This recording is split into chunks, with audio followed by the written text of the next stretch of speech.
Folks, thank you for being here. It is just fun to look out and to see very old friends as well as current friends. I'm going to be asking some of you to stand at various times, not alone, but I'm going to be asking you to stand here in just a second because we want to kind of walk through a little bit what you heard Erwin share. I'd like to start this way. If you were part of Moody Church, in 1987 and 1988, would you stand? Part of Moody Church in 1987 and 1988, would you stand? Thank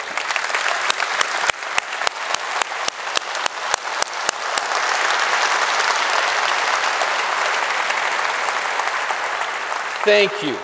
Thank you that you got behind the vision of Park Community Church. I want you to know, thousands of people become followers of Christ. Thousands of people have been baptized over the 30 years. Thank you that you lived with open hands. We are very grateful. The first public service really was in November of 1987 with the big opening of Easter of 1988. And as Dr. Lutzer shared, Matt Hurd was the pastor. Now, what I'd like to ask you, if you were part of Park Church from 1987 to 1990, those first couple of years, would you stand? 1987 to 1990. Yeah.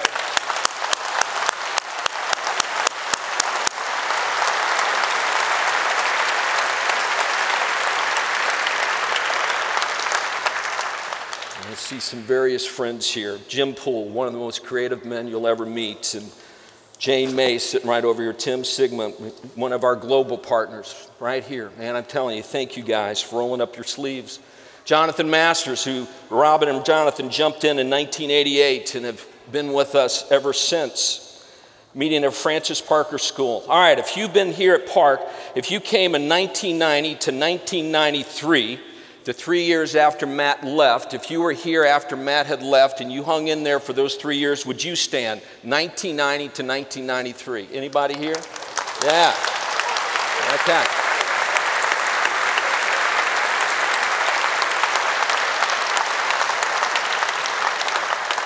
Kevin Phillips, one of the original group that started Park, said there were a couple times when the elders talked about, do we close the doors during that season? And we're thankful that they didn't. 1993, Ray Carter came, a very, very gifted man. You heard Lisa and Joe both speak about him, a very gifted man in communicating biblical truth to people who don't have much understanding. If you were here during Ray's years, 1993 to 2002, would you stand? 1993, 2002. Yeah, that's awesome.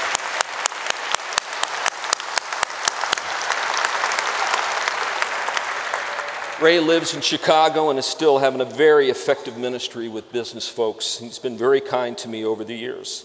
In 2002 to 2004, they were without a lead pastor, and Rich Kay stepped in and was served as an interim for about a year, and then Donna and I came March of 2014 or 2004. So if you were here between 2002 and 2004, those years, would you mind standing?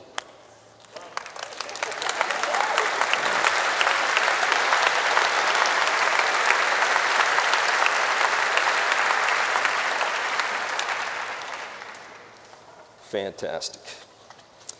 In 2005 to 2008, we purchased our first permanent location. We were Have Church Will Travel. In those first couple years, we met everywhere. We met once at the Drake Hotel, and we did church in the round. It was like if you could find us, you could join us. And then we got a permanent location, our Near North location. Steve Levy took that over and put that building in shape and did a fantastic job. It was also at that time we became a multi-site church as we moved into the Near North side, and we left a bunch of people in Lincoln Park. So if you joined us in 2005 to 2008 in that season, would you please stand?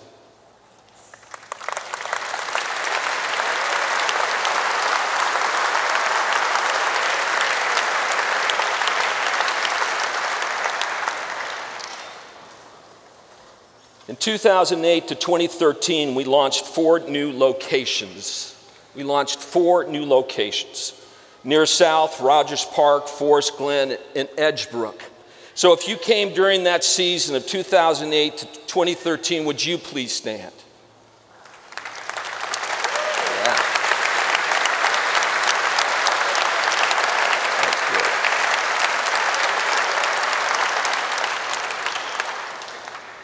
2013 to 2015, we kind of slowed down, caught up, got the supply line to the front lines, and we began to ask the question, what's next?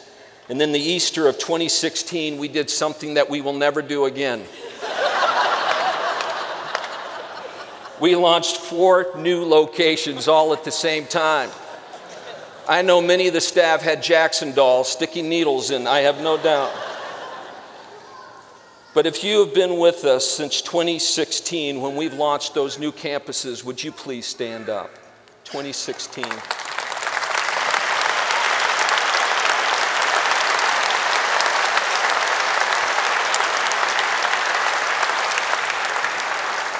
Near South, Berth 2, they split in half, Bridgeport and South Loop. And I was at South Loop this morning. They're doing fantastic. Rogers Park gave birth to North Rogers Park, and then Logan Square was also started. So where are we today? Where are we right now? Let me put a map up here behind me. Of course, I'm speaking. We got to have a map. We'll put a map up here behind me. 9 locations right now in the city. New churches that are being planted in Indonesia, in Istanbul, as well up in West Rogers Park. And the West Rogers Park church plants look very different. They're house churches. It's a different strategy, but they're going very, very well. It's through our global strategy that you see Indonesia and you see Istanbul. You see one white dot there, and that's a church plant. Logan Square has gone off, and they are now church in the square.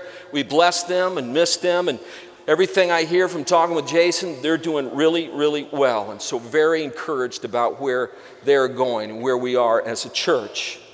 But quickly, where are we going now? Where are we going? This is where we are, but where are we going? We are still committed to reaching 1% of the city of Chicago, to see 1% of the city of Chicago become followers of Christ and become engaged in biblical community. That is still a priority for us.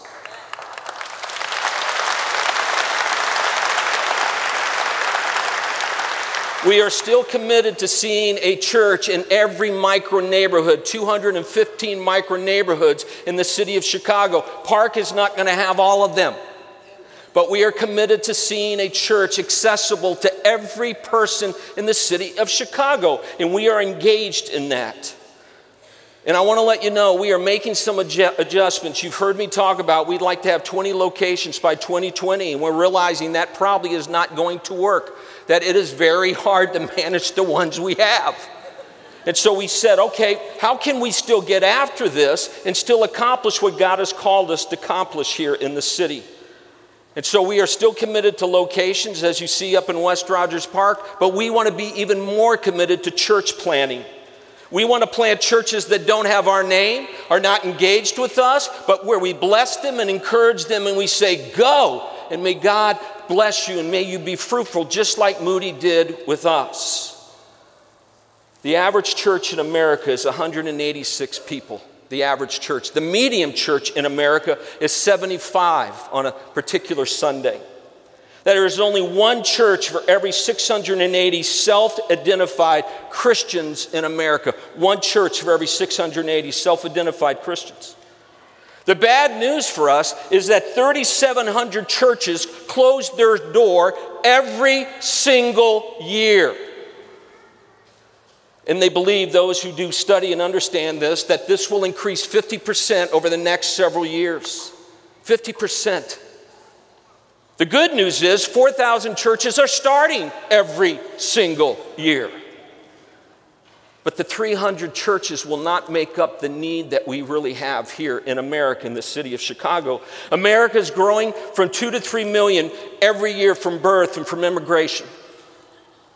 Research shows that a healthy church plant, a healthy growing church plant, within the first couple of years will reach 250 as their average. The sobering fact for us is the church needs to plant not 4,000 churches a year, but 8,000 churches a year throughout America. And there are many who believe that is just the minimum. We want to be engaged in answering this question. Where are the churches? We want to be what Moody was for us, for other churches. Why church planting? One of the things church planting does for us, one of the things locations does for us, it causes us to stay outwardly focused. It causes us to be focused on the Great Commission. Let me remind you what Matthew 28:19 says. We'll put it up here behind me. Go therefore and make disciples of all the nations, baptizing them in the name of the Father and of the Son and the Holy Spirit. Go and make disciples. In Colossians 1:28, which we don't have a slide for, that we may present everyone mature in Christ. That is what we want to be focused on. One of the things we know from studies, one of the things we just know from our own experience is that inward churches will decline. Churches that just go, just us, will decline, and many of them will die. A leading missiologist, which is the study of missions, a guy named Peter Wagner, says planting new churches is the most effective evangelistic methodology known under heaven. New churches, new locations reach people better than older churches do. On average, 42% of those who attend a new church plant are previously unchurched. Another reason, it forces the existing church to keep growing, our leaders and those who serve, because you give away your best. You give away those who are missional. You give away those that are ready to do something fresh, and you need to backfill. It forces the church to keep saying, how do we raise up more to engage? And this is something that Park needs to do a much better job at. It encourages generosity. One of the things about followers of Christ is we are so compelled by the gospel that we live generously with open hands, giving toward things and people that we will not meet this side of heaven. It is one of the things that marks Christians, is that we are generous. It keeps us kingdom-minded. It is not just about what happens at Park, but it's what happens in the Big C church. We are currently engaged in 2 church planting networks where we are able to say, how do we see churches get planted throughout the city of Chicago? We began by being engaged in church planting several years ago, and now we've turned up the temperature. Let me show you what it looks like for us. Look at this slide. We have participated in the last couple of years, 20 new churches in the city of Chicago. Now, we've wanted for a long time to go west and south. We want to go into some of the harder, more difficult neighborhoods that we hear about all the time in the news, and we have been slow to get there. But now you're able to see we can partner with churches that are already planted there. We come along their side and say, we want to see you be successful. And how do we help? We help financially. We help through coaching. We help through equipment. We help through praying. And there has been even times we have helped by some of you saying, I want to go be a part of that new work. And what do you hear us say? Go. Go. And so that's where we want to focus in our future at Park. Still do locations, but be more and more engaged in church planting. And not just here in the city of Chicago, but around the world. Now, what's next for me? What's next for Donna and me? Part of God's faithfulness to us is God directing us to be engaged with a church like Park. And Park has been mindful of the city, and Park has been mindful of a global strategy, be engaged around the world. And Donna and I continue to want to be a part of things like that. We want to be engaged in the global strategy of reaching unreached people around the world. It weighs heavy on our hearts. So Donna and I, as we think about this next stage of our life, believe that God is calling us to become part of the Park 100. Now, if you don't know what that is that we've been praying starting a couple years ago that God would raise up 100 people at Park to be committed to the unreached, who would get up, get trained, and move to be engaged in church planting around the world to the unreached. And we believe that God has called us to join this. We're not leaving Park, but we're changing roles. And there's a much bigger backstory than I really have time to go into right now. I will be sharing it this coming weekend at Near North and LP. I have increasingly taught about God's passion for the world. What it means for God to engage with those who have never heard his name. This past Sunday, we had the opportunity to gather and celebrate 30 years at Park. Our 30th birthday. It was so fun to reconnect with people that had been at Park years ago. We talked about where we've been. We also talked about where we're going. But in that, we also talked about what Donna and I will be doing. God has been stirring in our hearts for a while. Many of you that know me, know us, know that we have a great concern for those who don't know Jesus yet, that we have a real heart for the unreached of the world. I have been talking about for years, should I stay or should I go? That old Clash song. And now I believe it's not just should I stay, but we should go. And so Donna and I in 2 years are planning to relocate overseas. I also want to share that in the next 2 years, the elders will be thinking about what this transition will mean for Park. And they're already beginning to have these kind of conversations. I know for some of you this comes as a surprise. Others of you are saying, well, it's about time. And so it's good to recognize that this has been a long journey for us. As we've looked at this and considered this over the years, there has always been one lingering question that had to be answered. And that question was, are there really valuable and viable things that we can do to support and be part of taking the gospel to the nations in English? Because frankly, at this stage of life, the likelihood of our becoming fluent in another language are slim and none, not that we work diligently at it. But Jackson's gifts are primarily verbal. And so to not be able to communicate in a heart language was a significant barrier for us. So for all those years, the answer was no. I want you to stay. I want you to teach. I want you to mobilize the church. I want you to engage other people. I want you to use your position to be able to influence others as well to go along on that journey.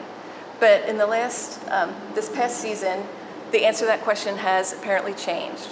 And God has opened up wonderful opportunity for us. And so 2 years from now, we'll be moving overseas so that we're experiencing the same things that our global partners do, because we're going to be stepping into a role of caring for our global partners at Park, both proactively and reactively, offering mentoring and coaching, and then a place of respite too, that keeps them in a near culture versus removing them to the States for those things.